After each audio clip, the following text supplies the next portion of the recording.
Any questions? So we were discussing the ways of getting gain, right? Ways of getting gain using our small signal framework for a two-port network.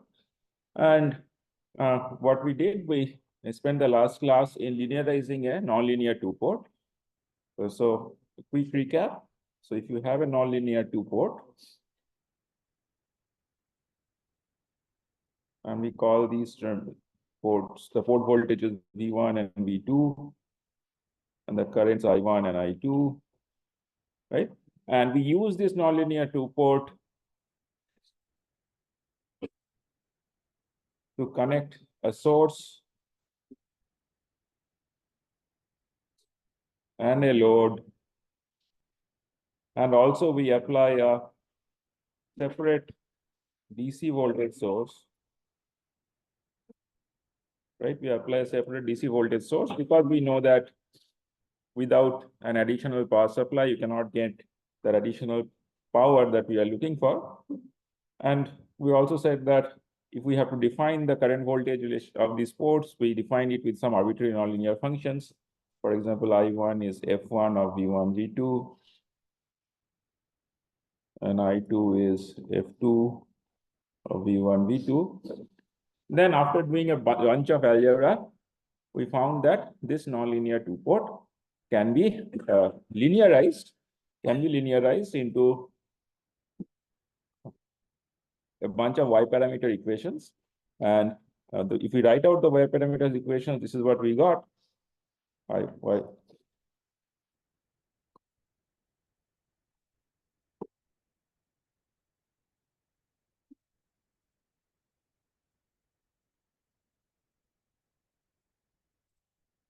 And then we spent few minutes to understand is there any circuit equivalent of these equations, which indeed there is. And the circuit equivalents that we found were essentially this.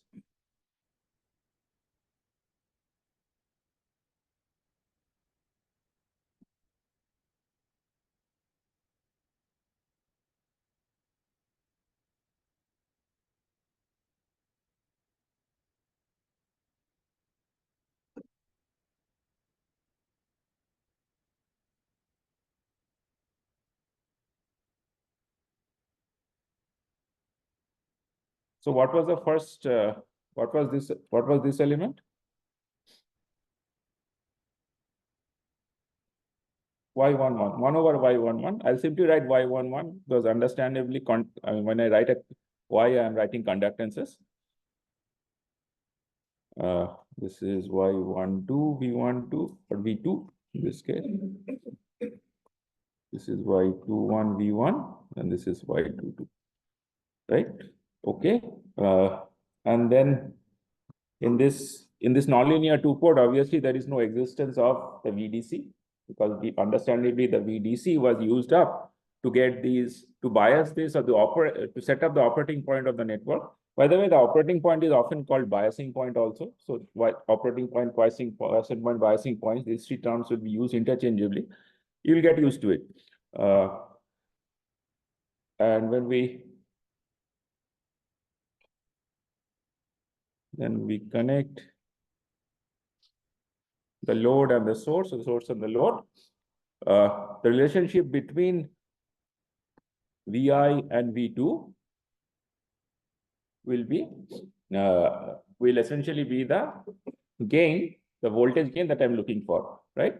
Again, why it is the voltage gain I'm looking for? Because ultimately Vi will be some incremental input. Let's say Vi is Vp sine omega naught t.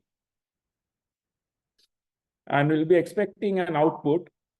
Here, can you comment on the frequency of the output that I'll get?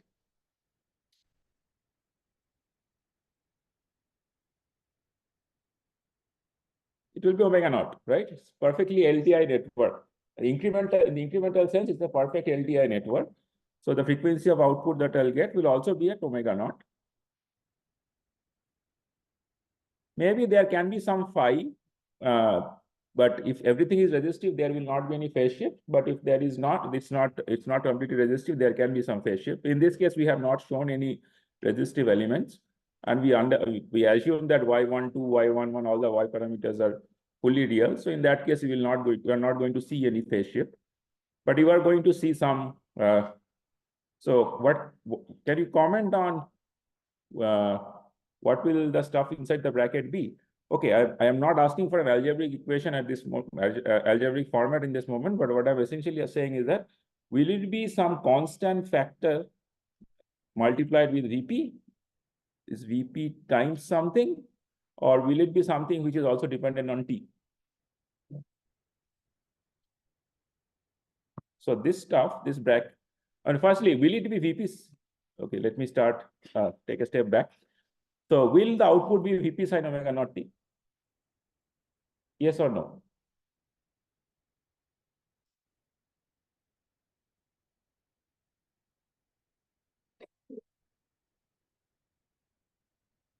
Yes or no? No, right? Why no? Well, it's not a short circuit, right? I mean, we have put a bunch of stuff between input and output. It's not, you cannot expect it to be whatever is the input will be the output. It might be for some quetzals, but in general, it will not be the case. Okay, so and then we establish that output frequency will be omega naught. That's fine. And input amplitude was VP. Output amplitude cannot be VP. I mean, always cannot be VP, which means I'll be having some multiplication factor with respect multiplication factor here, right? Okay, so why only a multiplication factor? Why not plus some additional term?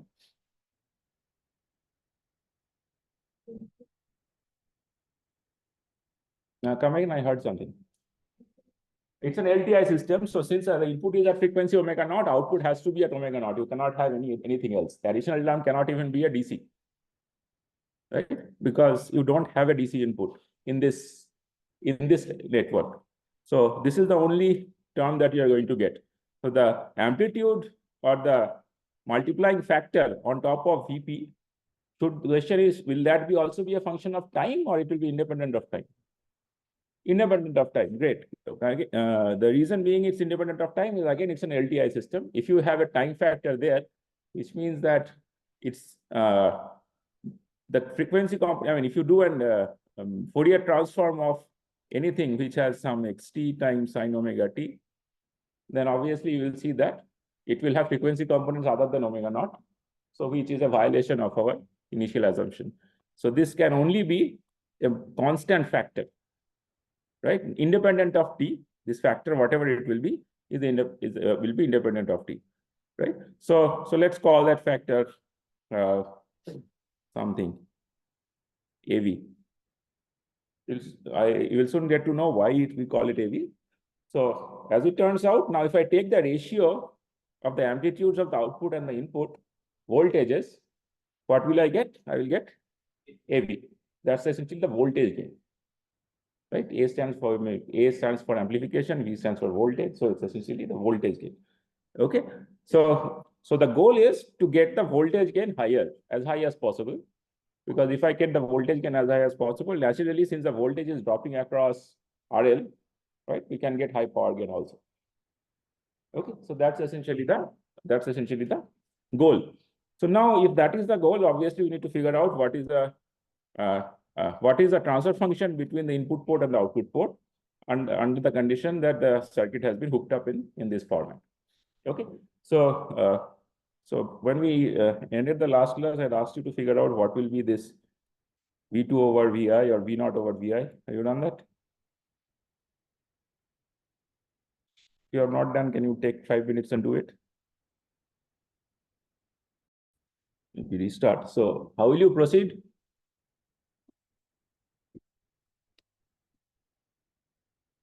You can, I mean, basically you have to solve KVL, KCL, right? And you will get a bunch of equation and you solve. But what is so essentially what I'm asking is what is the least resistance path without writing too many equations? Yeah, so one way to do that, you can do multiple ways. One is obviously solve it on the circuit, but the other neat way is to do this. So as I suggested initially, we can make do a source transformation and Nortonize the input. So this becomes VI by RS. This becomes RS. And since everything is in conductance form, what I'll do, I'll write everything in the conductance form. Because those of you who have started writing, you must have noticed that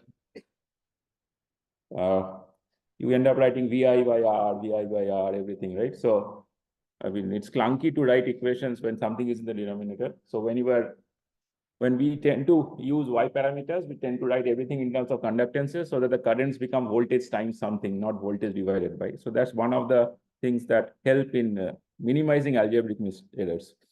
Okay, so if this is the case, then we see that there are two nodes essentially, right? One is this node, one of the other is this node.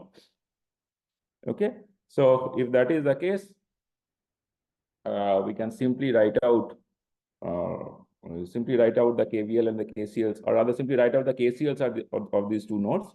So what will be the current? What will be I1? I1 will be, in this case, I can simply write it as VI GS minus V1 GS, right? So this current is V1 GS. So I1 becomes VI GS minus V1 GS, which is equal to Y11 V1 plus Y12 V2. Okay. So I club the V1s together. So this becomes VI GS is equal to Y11 plus GS V1 plus Y12 V2. Now I switch focus to the output side. In output side, there is no source, right? So since there is no source, so the way I have written, you see this side you have an applied source, and the right-hand side there are internal voltages, right? So if there are no source on the right-hand side, no applied source, this part will be 0. And then I find out the KCL at V2. So if I find out the KCL at V2, what do I see? I see that I will get because of Y21 V1, I will get a current of Y21 V1. And because of V22, I'm going to get Y22 V22 plus, instead of RL, if I write RL is 1 over GL, I will get Y22 plus GL times V2. Right? Okay. So again, moment I write it like this. So questions regarding why this is like this? Okay. So if I just expand this. So if I find, basically I'm finding the KCL at this node, right? I'm trying to find out the KCL at this node. So what are the current components? Which one is Y21 V1? What is this current? Y22 V2. What is this current? GL times V2. Correct? Yes.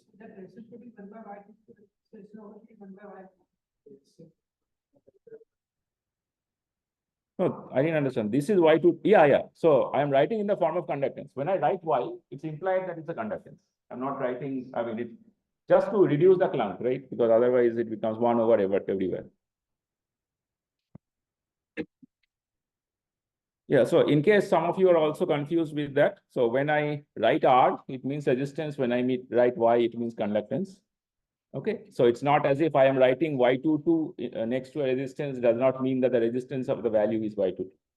The value of the resistance is Y2. Okay, so this becomes Y22 plus GL times V2. So now you see it's in a convenient form, because now it can be, it's in a matrix form. So you just 2 by 2 matrix, you write it in the matrix form and you solve. So this becomes VIGS.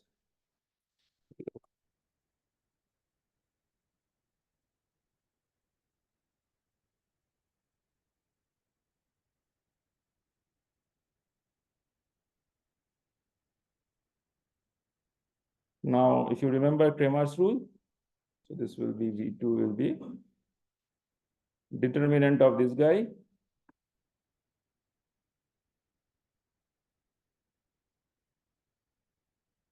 which will be, I just write it in the factored form only.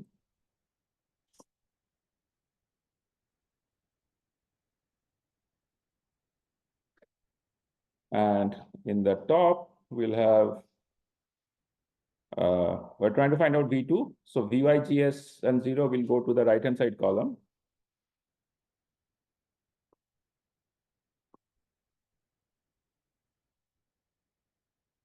Right? So if I expand, this becomes minus VI Y21 GS.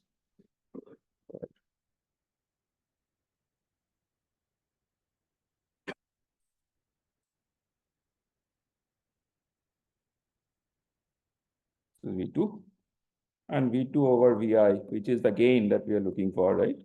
Will essentially be minus of Y21 GS by something. Okay. So this is all algebra. There's nothing profound about this, but as a certain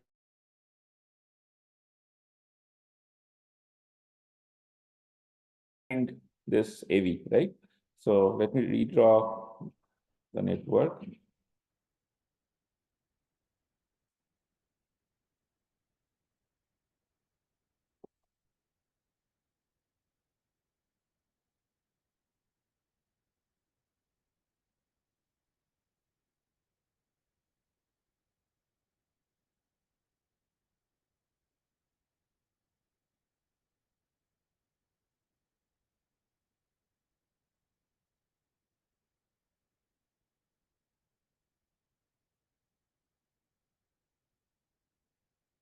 Okay, so before we proceed, can you tell me what does it mean if I say a voltage gain, let's say AV is equal to -2?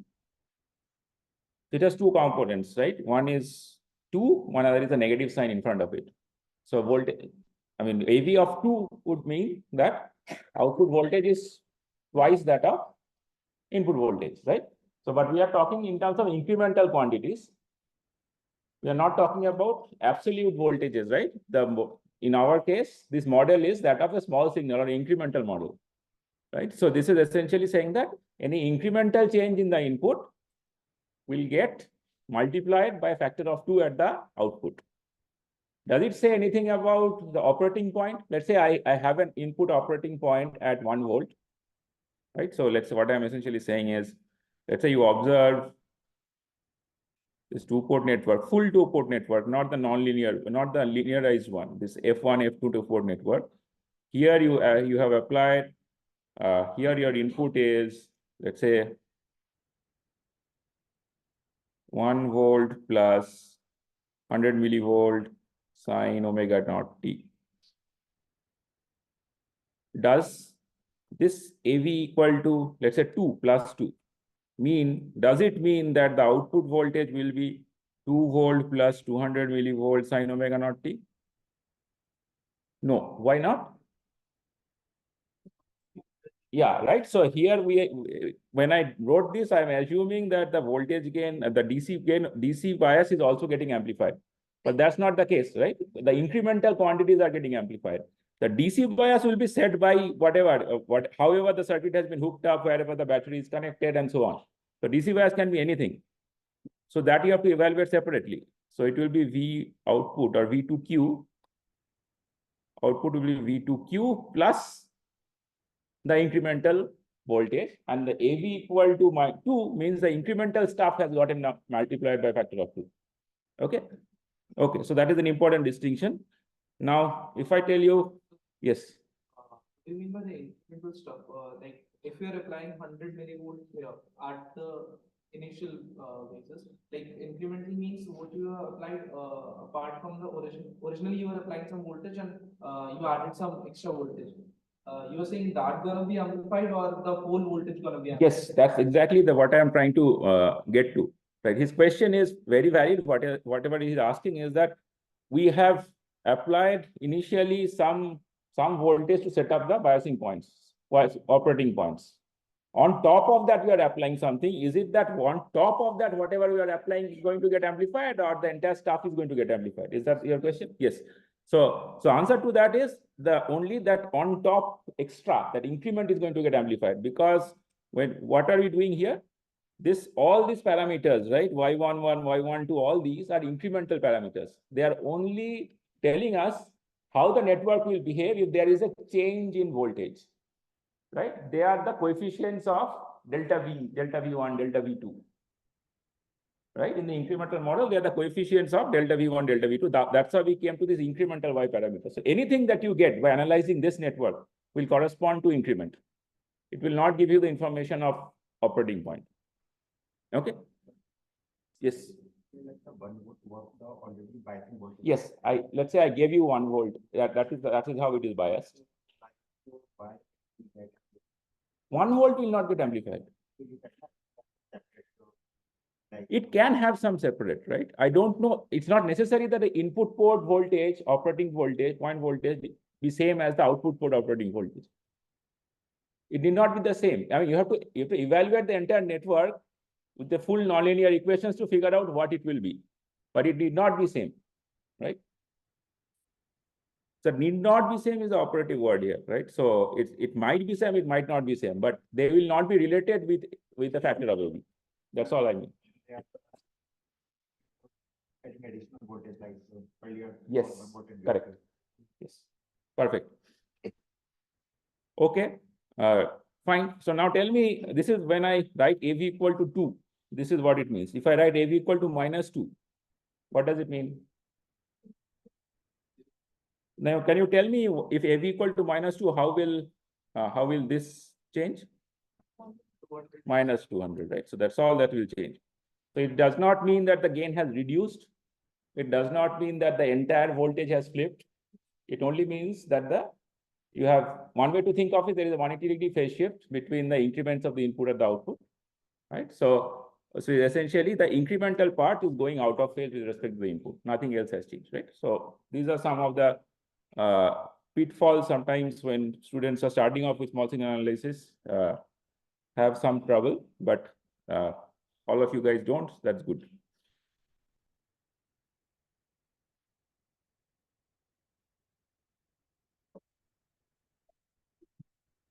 Okay. So now let's get into understanding what this equation means. So when we want to get a voltage gain, right? When we want to get voltage gain, what we would like to do, we would like to ensure that AV is as high as possible in principle, because getting the high gain is a difficult part, right? If I can, in a circuit, if I can get a lot of gain, then I can as well make some changes and reduce the gain. Reducing gain is not a problem. Getting high gain is a problem. So in essence, we would like to have a framework to understand how can we maximize the gain out of this network. Okay. So now let's start with the numerator. So if I want to get as high gain as possible, what do you want Y21 to be?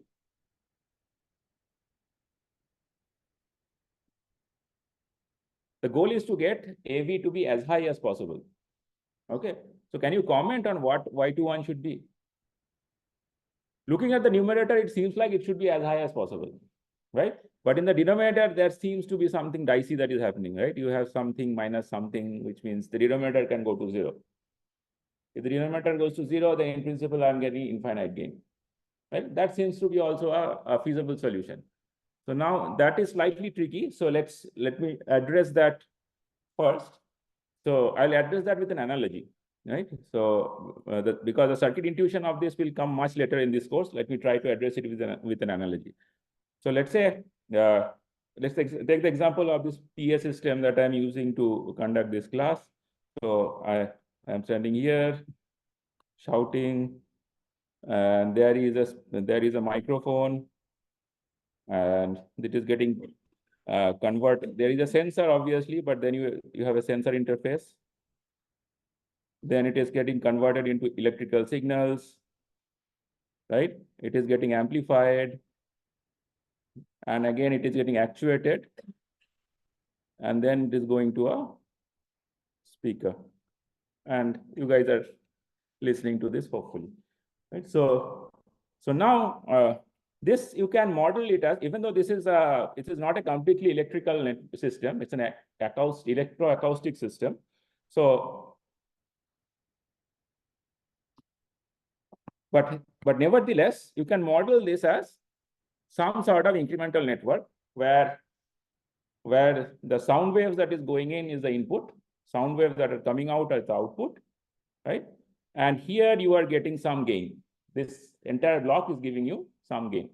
Okay. So now the unit of gain will not be unitless. It will not be volt per volt or current per current. It will be something. I mean, input is amplitude of the airwaves that are going in. Output is, in this case at least, if you concentrate here, the output is an electrical voltage.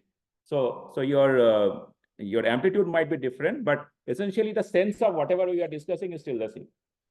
So now if you want to maximize gain, typically you cannot, I mean, this sensor is fixed, you cannot do much about it.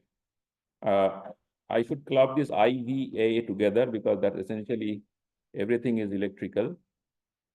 So this is giving you the gain A, right? So whatever electronics you have in your PA system, that is increasing the amplitude. And this amplitude, I also remove this actuator because this speaker essentially is the actuator. So essentially, at the output of the sensor, you might have a signal like this, and the output of the amplifier, you will have a signal like this. And that amplifier signal is essentially vibrating the diaphragm of the speaker at a much higher amplitude. And hence hence the sound that is coming out is having higher power. Now the question is, how does it relate to the example that we are trying to address? So now tell me what's going to, so when these sound waves are going out, it is expected that it's a unilateral transfer function. What I mean by that is the class is sitting here.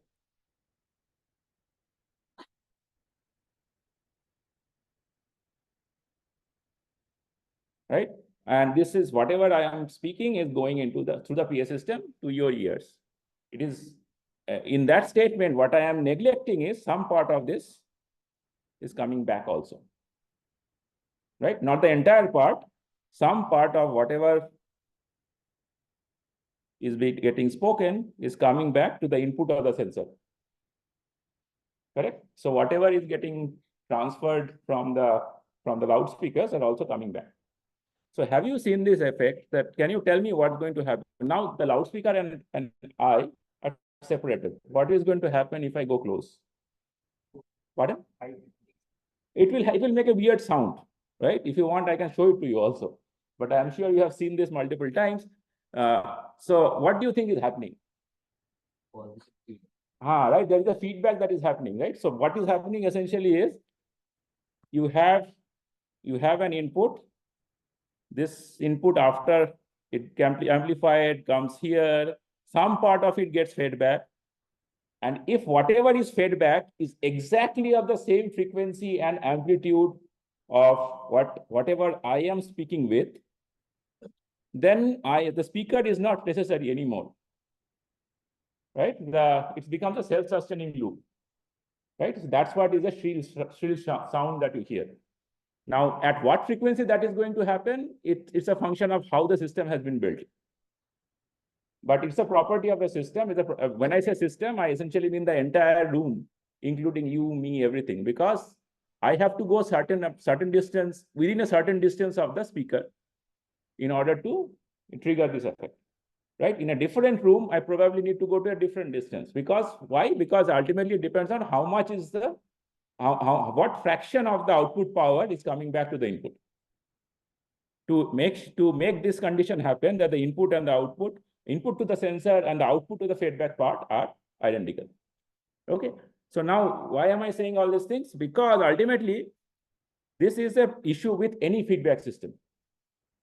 Okay. And you see that our system is also a feedback system. Why? Because the input port voltage V1 is not independent of the output port voltage.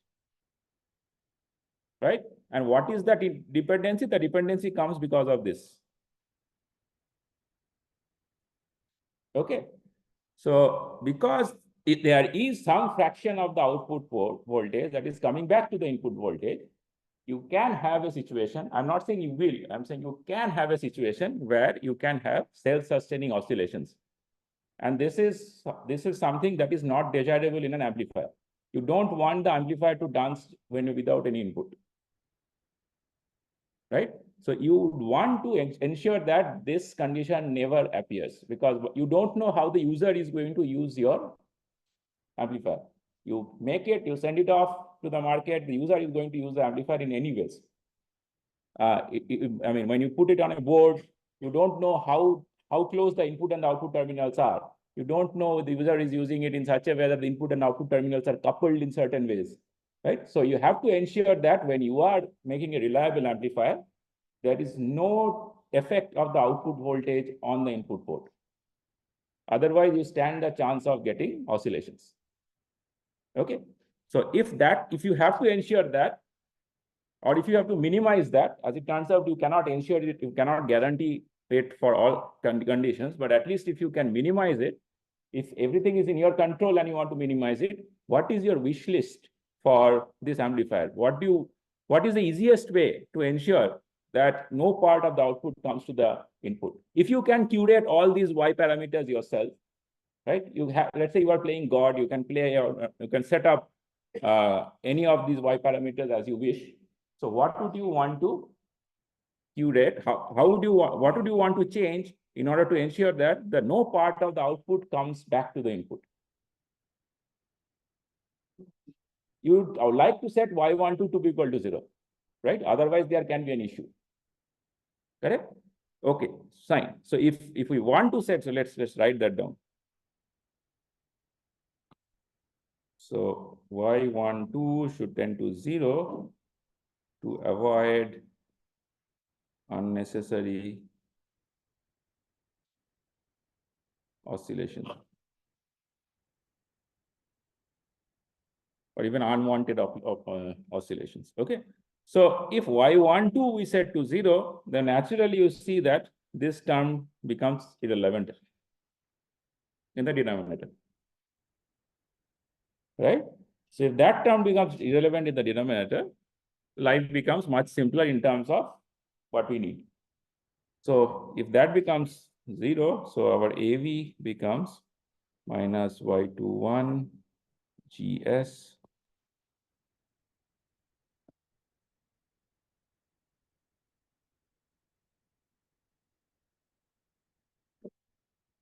okay. So now the terms, I mean, these Y parameters are not jumbled up. At least they are not appearing at multiple places. So at least we can make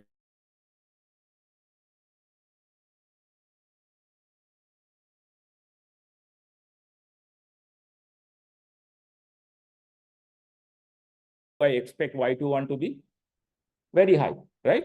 So that makes sense because now what is how does our incremental network look? So this is, so let me sketch it in the format current sources.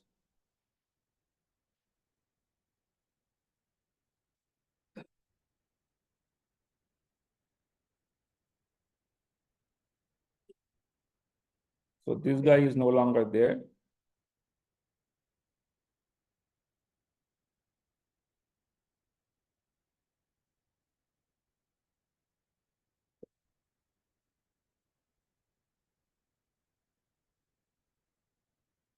Okay.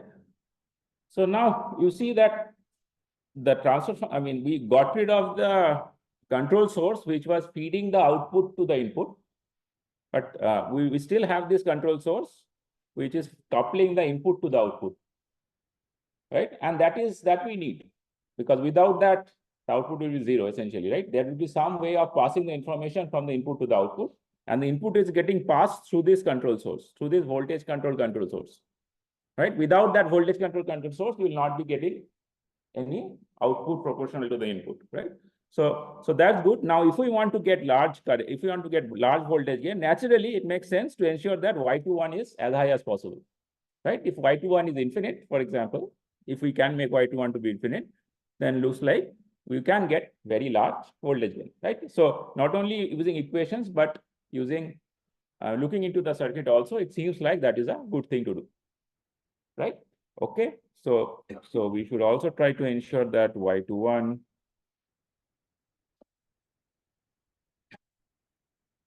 to infinity. Now it's very easy to write goes to infinity on a piece of paper or a presentation, but it's not that straightforward when you have to design it actually. But at least you have to start from what you want. If you know what you want, you can probably proceed in that direction. Okay. So now if I, but we understand that it will never go to infinity, by the way. So it's not as if it can go to infinity, but it can be as high. We would want it to be as high as possible.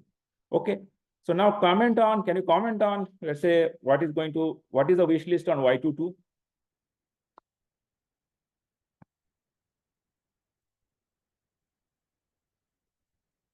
Ideally, I would want it to be 0 because minimize the denominator, right?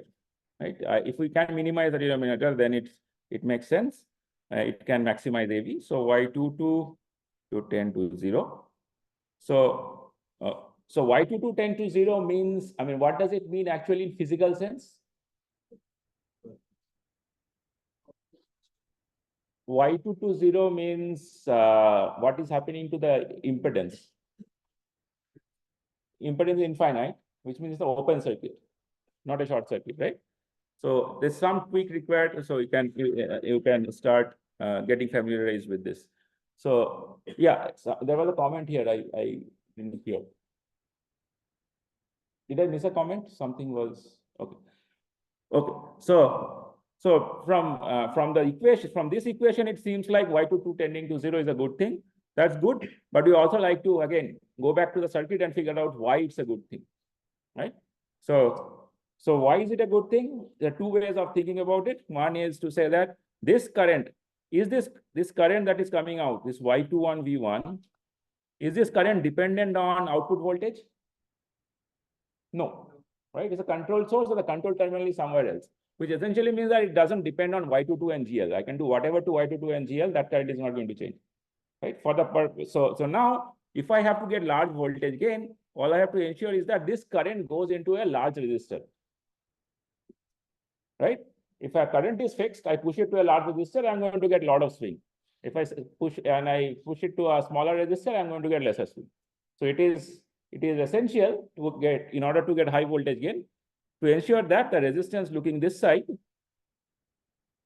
right, whatever is the R equivalent looking on the right hand side, is as high as possible.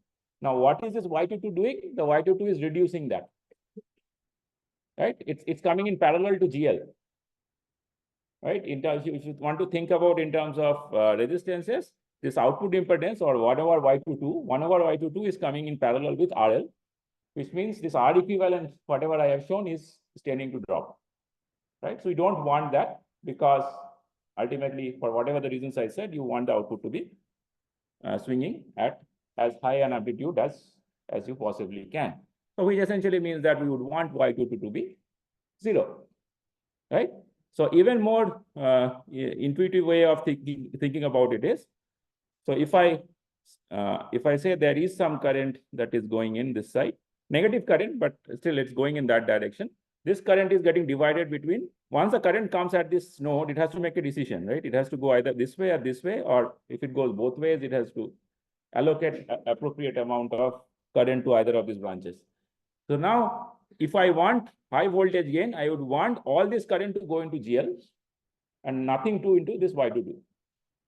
If I don't want anything to go to Y22, which essentially means that I have to make it an open circuit, that Y22 part should be open circuit, which means Y22 should be going to 0. Okay. Okay, fine. So that also checks out with respect to your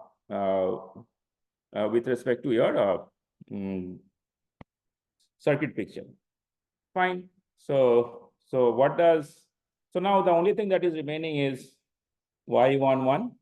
So what do you want Y11 to be? To be again going to 0, right? As low as possible. So ideally, you would also want Y11 to be going to 0. So Y11 should go to 0. Again, checks out with respect to the algebra. We can check it. We can see if we can get an intuition regarding using the circuit analogy. So let's do that. So what I'll do again, I'll go back to the original voltage source and resistor equivalent. So that will give you a better understanding. So this is VI RS. Let's say this is Y11, and let me write it as 1 over Y11, right? And you have this. This is RL. This is Y21 V1, and this is V1. Okay. So if I want to maximize the voltage gain, we understand that we need to maximize this guy. And let's say we have maximized Y21. It's not infinite, it's finite, but it's very high. And I want to improve the voltage gain, or I want to increase V2 as V2 over VI on top of whatever we are getting, right? So can you tell me whether then V1 should be as high as possible or V1 should be as low as possible? As high as possible, right? Fine. So if V1 should be as high as possible, then let's switch focus to the part of the network that is creating the V1. What is creating the V1? This voltage division. So if I want to maximize V1, do I want that? I mean, some current is flowing and it is creating a drop across RS, and that's why I am getting a lower value of V1 than I would have gotten had Y11 not been there. Correct? So what is the maximum that I can that we can get at V1? Should be VI. Right? We cannot go more than that. Correct? So if we have to get that, what is the only thing that we have to target? Your Y11 should be 0, because 1 over Y1 should be infinite. So Y11 should be 0, right? So Y11 should be 0. So this to avoid voltage division at input, this to avoid Y22 should be 0 to avoid current division at output port. And Y21 should be as high as possible, because that's essentially the core of the amplifier, right? Seems like that is the core of the amplifier. And Y12 should be 0 to ensure that there are no unwanted oscillations. Okay. So if we are able to realize this, right? This is a wish list. If we are able to realize this, how should a very good amplifier or an amplifier, incremental model of an amplifier look like? So it should essentially look like this.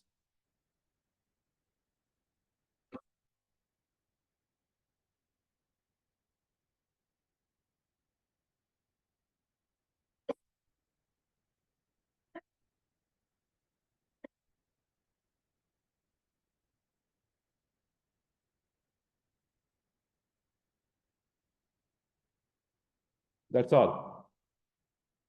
This is the wish list, right? This is the wish list of our amplifier. And when you apply an input,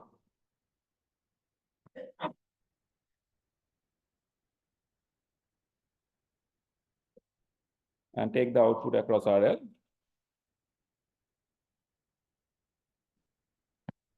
what are you going to get? What will be V0? So what will be V1?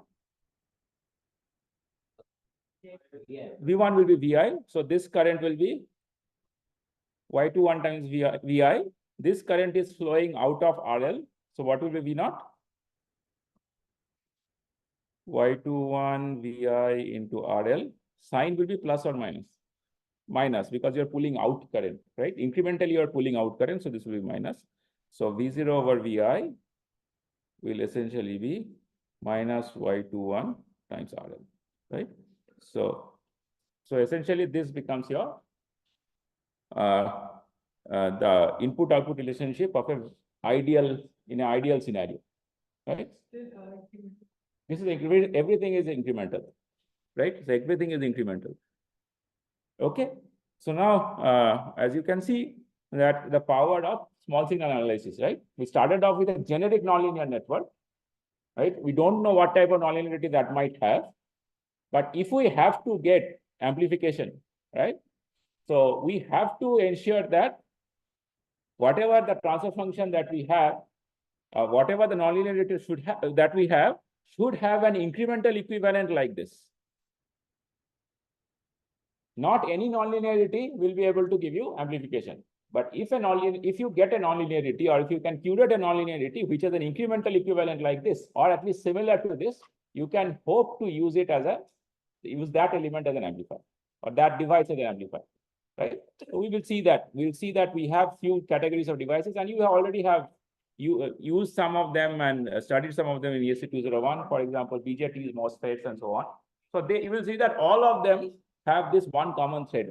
All of them have this similar incremental characteristics, and we'll look into those in more detail. Okay.